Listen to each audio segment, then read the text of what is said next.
Hello, नमस्कार. कसे आहात तुम्ही सर्व? मस्त आहात ना? मस्तच राहा. सर्वांना सर्वप्रथम श्री स्वामी समर्थ. तुम्हाला सर्वांना आजचा दिवस खूप चांगला जाओ.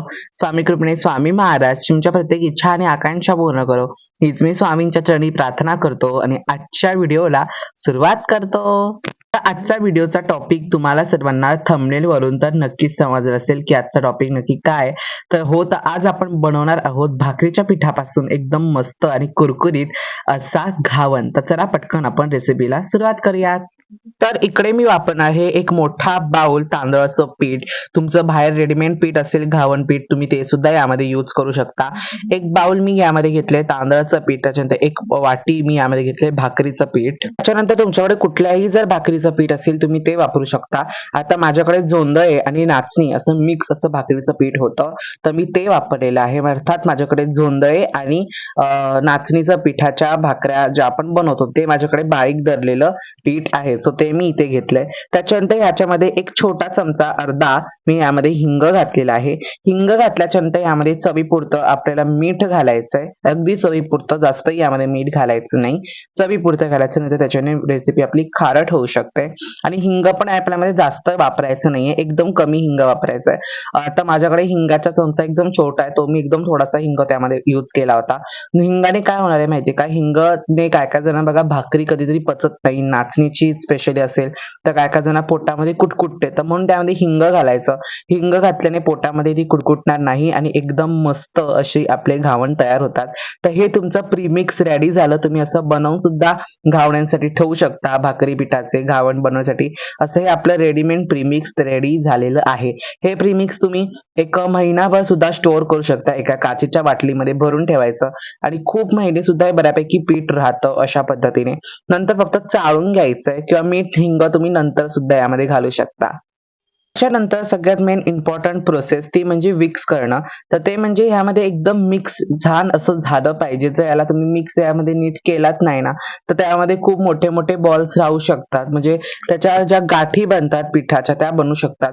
तर आपल्या पीठ एकदम पातळ करायचं आहे. नॉर्मल आपण पीठ मळतो अगदी तशा पद्धतीने तिथं खूपच घट्ट आलं. आपल्याला पीठ एकदम पातळ घ्यायचं आहे. इतकं पण पाण्यासारखं एकदम पातळ पीठ आपल्याला घ्यायचं नाहीये. नॉर्मलच आपल्याला पातळ पीठ घ्यायचंय. तर आता बघा मी इथे प्रॉपर पूर्ण माझ्याकडे एक मोठा कप होता काचेचा, तो ते मी पूर्ण यामध्ये पाणी घातले. आता बघा नॉर्मलच ते पातळ झालेलं आहे पीठ. एवढं कन्सिस्टन्सी आपल्याला नको आहे, ह्याच्यापेक्षा पण खूप पातळ आपल्या कन्सिस्टन्सी हवी आहे. आता यामध्ये मी अजून एक कप म्हणजे एक अर्धा कप मी आता यामध्ये अजून पाणी घेतलेलं आहे. यामध्ये आता ऍड केले एक अर्धा कप. तुमच्याकडे जातं ते मी विक्सर वापरतो, ते जर असेल तुमच्याकडे तर त्याच्याने एकदम पटकन विक्स होतं. म्हणजे पटकन त्याच्या ज्या गुठळ्या असतात ना त्या पटकन निघतात. आणि नॉर्मल जर तुम्ही स्पूननी करायला बोलला तर त्याला खूप गुठळ्या सुद्धा त्यामध्ये तयार होतात. तर बघा एकदम पटकन एका याच्यामध्ये बघा छान मिक्स झालेला आहे. आणि पाणी पण तुम्हाला माहिती आहे मी थोडं थोडं करून टाकत होतो, एकत्र पाणी टाकलं नाही. एकत्र पाणी टाकल्याने काय होतं की नंतर त्याच्या ना गाठी जास्त बनतात आतमध्ये, म्हणून हळूहळू आपलं पाणी घालायचं आणि त्याच्यानंतर हळूहळू त्याला मिक्स करायचं. आणि आता बघा एवढी कन्सिस्टन्सी रेडी झालेली आहे. तर ह्याच्यानंतर ह्यामध्ये आपल्याला अजिबात एवढी कन्सिस्टन्सी नको आहे, आपल्याला अजून ह्यामध्ये पातळ कन्सिस्टन्सी हवी आहे. तर या पातळ कन्सिस्टन्सी आता तुम्हाला परफेक्ट दिसत असेल की एकही गुठळी न होता सिंपल पीठ आपलं मस्त असं रेडी झालेलं आहे. आता मी तुम्हाला प्रॉपर कन्सिस्टन्सी दाखवतो. ह्यामध्ये आपल्याला अजून पाणी ऍड करायचंय. त्याच्यानंतर तुम्हाला वाटेल की आपण जनरल अशा पद्धतीने आपली कन्सिस्टन्सी घट्ट पीठ झालं म्हणजे आपण डोश्यासाठी वगैरे वापरत असतो, तर त्याच्यासाठी ही एवढं पीठ प्रॉपर कन्सिस्टन्सी त्याला काफी आहे, एवढं कन्सिस्टन्सी. त्याच्यानंतर यामध्ये आता मी 1.5 कप, माझ्याकडे जो 1.5 मेजरिंग कप आहे सो त्याच्याने तुम्ही पाणी ऍड करू शकता. आता माझ्याकडे तो मेजरिंग कप आणि तो 1 कप आहे, तो सेमच मेजरमेंट आहे, सो मी तेवढा याच्यामध्ये ऍड केलाय. तर बघा आता परफेक्ट आपल्या घावण्यासाठी एकदम मस्त अशी कन्सिस्टन्सी आलेली आहे. अगदी असं नॉर्मल पातळ आपल्याला पीठ घ्यायचंय. आता तुम्हाला एक उदाहरण द्यायचं झालं तर आपल्याकडे जी आमटी असते, आपण घरी आमटी बनवतो, त्याची कन्सिस्टन्सी बघा नॉर्मल पातळ असते, जास्तही पातळ नसते, एकदम नॉर्मल पातळ असते. अगदी त्याचप्रमाणे या अशा पद्धतीने आपल्याला पातळ असं पीठ रेडी करायचंय. तुम्ही नीट बघू शकता एकदम परफेक्ट असा कन्सिस्टन्सी मध्ये आपलं जे पीठ आहे ते तयार झालेलं आहे. एक महत्वाची इम्पॉर्टंट टिप ती म्हणजे यामध्ये अजिबात गुठळ्या होऊ देऊ नका. गुठळ्या झाल्या मग नंतर खाताना त्याला मज्जा येत नाही. म्हणून अजिबात गुठळ्या न होता लम्स फ्री म्हणजे एकदम नॉर्मल गुठळ्यात जाता कामा नये आणि जर झाला तर तुम्ही नंतर हाताने तर मोडू शकता.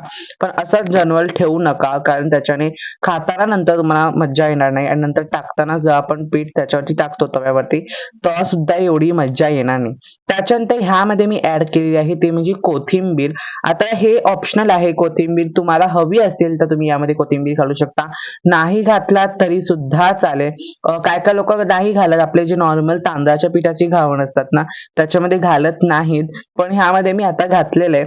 तर मला एक तुम्हाला कमेंट करून मला तुम्हाला सांगा, तुम्ही मला नक्की सांगा की हे आता कुठल्या प्रकारासारखं दिसतंय. मला जर ती सोलकडीच वाटली, जशी पिंक पिंक कलर मध्ये ती सोलकडी असते ना आपली, त्याच्या आपण नारळाचं दूध काढून करत असतो, अगदी तशी मला ती पिंक पिंक सोलकडी दिसली. त्याच्यावर आपण कोथिंबीर सुद्धा घातली होती. तर एकदम परफेक्ट कन्सिस्टन्सी मध्ये एकदम बेस्ट असं आपलं घावण पीठ अर्थात तयार झालेलं आहे. त्यानंतर सगळ्यात टिप नंबर 2 की ते म्हणजे आपला तवा. आपला जो तवा असतो ना तो जास्तही हाय फ्लेम वर तापलेला नसावा. आता हा माझ्याकडे छान बेस्ट कंपनीचा एकदम तवा आहे, हा नॉनस्टिक तवा आहे. सो म्हणून मला जनरल एकदम मस्त बसत करायला. यामध्ये माझ्याकडे भिड सुद्धा आहे, भिडाच्या वरती आपण जे घावणे काढतो पण त्याच्यावरती न काढता एकदम ह्याच्यावरती एकदम मस्त मोठा घावण होतो. म्हणजे कमीत कमी एका माणसाला 2 ते 3 यामध्ये खूप होऊन जातात आणि जेव्हा नॉर्मल जो भिड असतं छोटं तर त्याच्यामध्ये बऱ्यापैकी लागतात. तर हे एकदम मोठं माझ्याकडे हे होतं भांड. सो आता हे मी इथे यूज केलेलं आहे. त्याच्यानंतर माझा तवा तर नॉनस्टिक आहे पण घावन सारख्या अशा पदार्थाला आहे ना थोडं तरी तेल लागतं. सो म्हणून मी इथे तेलाचा थोडासा वापर केलेला आहे. आता हा मी पहिल्याच फक्त डोश्याला म्हणजे आपला पहिला जो आपला घावन आहे त्याच्यासाठी तेल वापरलंय. परत मी तेल एवढे डोसे काढले नंतर, अर्थात एवढे नंतर मी घावन काढले, पण एकदाही नंतर मी तेल हा प्रकार वापरलेला नाही. फक्त वरणा लावण्यासाठी तेल वापरलं होतं. असं खालती लावण्यासाठी मी अजिबात त्यामध्ये तेल वापरलेलं नाही. तर तेल पण आपलं छान त्यामध्ये तापलं जातं कारण आपला तवा पण छान तापलेला असतो. आता हा माझ्याकडे जाडजुडाचा एकदम मस्त पेला आहे. आता आता मी एका पेल्यानेच हे करणार आहे कारण आता माझा जो डाऊल आहे सो त्याच्याने एवढं मोठ्या तव्याला तो पटकन बसणार नाही, म्हणून आपण पेल्याचा वापर केला आहे. पीठ घेताना एकदम टीप नंबर 3 की ती म्हणजे पीठ घेताना एकदम मस्त मिक्स करून घ्या कारण नंतर पाणी वरती येतं आणि पीठ जो असतो ते खालती जाऊन बसतं. म्हणजे पाणी एकदम वर येतं आणि पीठ जे असतं घट्टपणा तो खालती जाऊन बसतो, बारीक पीठ असतं ते. तर ते जे करून घेते वेळेस छान मस्त एकदम मस्त मिक्स करा आणि नंतर त्यामध्ये म्हणजे आपला जो घावन आहे तो घाला. काय काय लोक ह्याला ना नीर डोसा सुद्धा म्हणतात, म्हणून मला पटकन ते आठवलं म्हणून मी जागातपासून सारखा डोसा डोसा बोलत होतो. काय काय लोक याला नीर डोसा सुद्धा म्हणतात. त्याच्यात का तवा एकदम मीडियम माझा तापलेला आहे आणि त्याच्यामध्ये असं छान आता मी घातलेलं आहे. काय काय जणांना त्यांच्या त्यांच्या चॉईस नुसार हे घावन आवडतात. काय काय जणांना जाड घावन आवडतो, काय काय जण एकदम पातळ घावन आवडतो, अगदी तसंच आहे. तर आता बघा छान आता मी रेडी करून घेतलंय. ह्याच्यानंतर माझ्याकडे एक मोठा प्रॉब्लेम असा की तो म्हणजे हा तवा आहे तो एकदम मोठा आहे, तर ह्याच्यावरती नक्की काय झाकण ठेवायचं. खरं ह्याच्यासोबत मला झाकण मिळालं नव्हतं, तर ह्याच्यावरती नक्की काय ठेवायचं. तर माझ्याकडे ही छोटी परात होती सो ती मी ठेवली आणि त्याच्यानंतर त्याला थोडंसं शिजवलं. एक 8 मिनिटं आपण त्याला शिजवायचं, 1 मिनिटं, जास्त पण नाही शिजवायचंय त्याला. आणि त्याच्यानंतर ते उचलायचं झाकण आणि त्याच्यानंतर तुम्ही बघू शकता एकदम परफेक्ट आपल्याला आपला नीर डोसा अर्थात घावन तिथे रेडी झालेला आहे. त्याच्यानंतर थोडंसं याच्यावर आपण मस्त असं तेल लावायचं. तेल लावल्याने काय होतं त्याच्यानंतर त्याच्या खालचा जो बेस आहे त्याच्यानंतर म्हणजे आपले जे होल होल आहेत ना त्याच्यामधनं ते तेल खालती जातं आणि खालचा भाग जो आहे तो एकदम कुरकुरीत लागायला एकदम मस्त आपला असा जो घावन आहे ना नीर डोसा आहे तो तयार होतो. खूप वेगवेगळ्या पद्धतीनुसार याला बनवलं जातं. काय काय लोक दाक्षिणात्य साईडला म्हणजे साऊथ इंडियाला आहे ना जास्त प्रमाणात याला नीर डोसा म्हटलं जातं. बहुतेक जण याला नीर डोसा म्हणतात दाक्षिणात्य साईडला. तर आता मी तुम्हाला दुसरा कसा बनवायचा ते तुम्हाला दाखवतो. तर आता दुसऱ्या टाईमला सुद्धा तवा असा नीट क्लीन करून घ्यायचा. तवा नीट क्लीन करून घेतला म्हणजे एका कपडा घ्यायचा आणि कपड्याने नीट ते पुसून घ्यायचं. त्याच्यानंतर फ्लेम एकदम लो ठेवायची. तवा आपला छान तापलेलाच असतो. बघा आता मी तेल वापरलेलं नाही आणि एकदम मस्त आणि एकदम छान असा जाळीदार असा आपला नीर डोसा अर्थात आपला घावन तयार झालेला आहे. एकदम परफेक्ट कन्सिस्टन्सी आली होती आपल्या पिठाला. त्याच्याने बघा एकदम झाळी आपल्या पिठाला अशी मस्त आलेली आहे. तरी काय थोडंसं मला हे वाटलं होतं म्हणून तिथे मी वरनं थोडंसं घातलं आपलं जे पीठ आहे ते. पण एकदम परफेक्ट बनला. त्याच्यानंतर हा बघा हा पहिला डोसा होता. तो पण एकदम मस्त क्रंची झाला होता. एकदम परफेक्ट झाळी तर तुम्ही बघू शकता.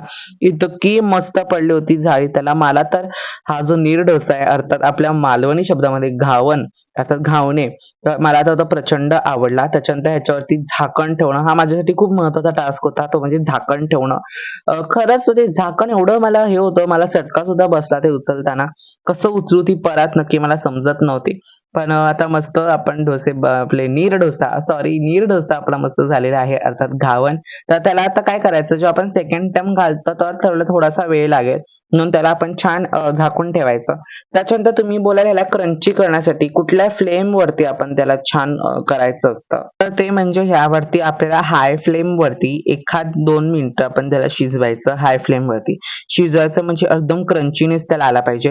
जेव्हा आपण झाकण ठेवतो तेव्हा आपल्याला बघा माझ्यावर किती घोळ होत होता ते फक्त झाकण काढण्यासाठी एवढा मला म्हणजे काय आणि मला लक्षात सुद्धा नव्हतं की माझं शूट सुरू आहे. मला वाटलं मी स्टॉप केलंय. सो ते सगळं त्याच्यामध्ये एवढं सगळं रामायण त्यामध्ये आले रामायण महाभारत तर बघू शकता आहा एकदम मस्त दिसतोय आपला घावण बघा झाळ्या तुम्ही त्याला बघू शकता एकदम परफेक्ट त्याला झाळी आलेली आहे. त्याच्यानंतर ह्याला मी अजिबात खालती मगाशी तेल लावलं नाही. फक्त पहिल्या डोश्याला मी तव्याला तेल लावलं होतं. नंतर मी याला तेल लावलं नाही. त्याच्यानंतर टाकते वेळी जेव्हा आपण पीठ तव्यावरती टाकतो तेव्हा फ्लेम एकदम लो असला पाहिजे. खूप लो असला पाहिजे. जर लो असेल फ्लेम तर त्याला छान अशा झाड्या बसतात. हाय फ्लेमवर टाकलात ना तर ते पीठ व्हायला सुरुवात होते परत. सो म्हणून एकदम लो फ्लेम ठेवायची कारण तवा आपला छान तापलेलाच असतो. फ्लेम एकदम लो ठेवायची आणि त्याच्यानंतर ते पीठ घालायचं. पीठ घातल्याच्या नंतर त्याला एखाद मिनिट त्याला आपण छान झाकण ठेवायचं आणि शिजवून घ्यायचं. त्याला बघू शकता तुम्ही आपण कोथिंबीर घातली होती ना तर ती एकदम परफेक्ट त्याच्यामध्ये कोथिंबीर सुद्धा आलेली आहे. तर आता बघा याला मी टर्न करून घेतलं तुम्हाला एकदम सर मस्त आता मी आणि आपल्या क्रिस्पीनेस तर त्याला घावणचा अप्रतिम एक आला मस्त होता. क्रिस्पीनेस दाखवतो. ऐका तुम्ही नक्की ऐका. एकदम मस्त आणि एकदम कुरकुरीत आपला असा हा बनलाय. तुम्हाला दिसण्यावर ना दिसत असेल बघा एकदम मस्त कुरकुरीत त्याचं हे बनलंय. एकदम मस्तच आपला आजचा जो हे आहे तर ते एकदम मस्त बनलाय. एकदा तुम्ही नक्की ट्राय करा. त्याच्यानंतर आता तुम्हाला सर आम्ही तिसरा आपला नीर डोसा अर्थात घावन तो काढून दाखवतो. बघा फ्लेम मी लो ठेवली आहे. झाळी एकदम परफेक्ट आली आहे. पीठ मस्त ढवळून घेतलं होतं कारण तुम्हाला मगाशी मी सांगितलं त्याचा जो पिठाचा भाग असतो तो खालती जाऊन बसतो आणि पाणी वरती येतं. तर तसं होऊ नये म्हणून एकदम परफेक्ट त्याला मिक्स करायचं आणि त्याच्यानंतर पीठ वापरायचं. नाहीतर ते काय होतं पीठ आपण वरती टाकतो आणि पाणी खालती राहतं. तसं होऊ नये म्हणून छान पीठ असं नुसतं मिक्स करायचं. प्रत्येक ह्याला जेव्हा आपण घेणार आहोत ना त्याच्या प्रत्येक ह्याला आपण तसं पीठ वापरायचं आहे. अर्थात काय तर सगळं छान असं मिक्स करून घ्यायचंय. तर आता बघा छान त्याला तेल लावायचं. एक हाय फ्लेमवर 2 मिनिटं छान त्याला क्रिस्पीनेस हे करू द्यायचा आणि त्याच्यानंतर तो डोसा आपण काढून घ्यायचा आहे. बघा एकदम अलगदरित्या तो निघाला. काहीही मला त्यामध्ये जास्त करावं लागलं नाही. एकदम परफेक्ट आणि छान अशा एकदम परफेक्ट आपण मेजरमेंटच एवढं सुंदर घेतलं होतं आणि एकदम छान घेतलं होतं. तर आपला दोन्ही डोसा आहे घावन आहे तो का नाही सुंदर बनणार बघा. परफेक्ट काय झाड्या आल्यात त्याला. आणि आणखीन एक महत्त्वाची गोष्ट तर तुम्हाला बघा छान असे मी सगळे रेडी करून घेतलेत. एकदम मस्त क्रंची छान असे मस्त आपले नीर डोसे अर्थात घावन तयार झालेले आहेत. अजून एक तुम्हाला गोष्ट सांगतो की तुम्हाला वाटेल आपण तांदळाचं पीठ घातलंय भाकरीचं तर त्याची टेस्ट जास्त लागेल तर नाही आपण यामध्ये थोडं जास्त प्रमाणामध्ये आपण तांदळाचं पीठ घेतलं होतं. तर म्हणून त्याची चव आपल्याला जास्त प्रमाणात लागणार नाही म्हणजे 100 त्याची चव आपल्याला 30-35% लागेल. अति जास्त टेस्ट त्यामध्ये लागणार नाही.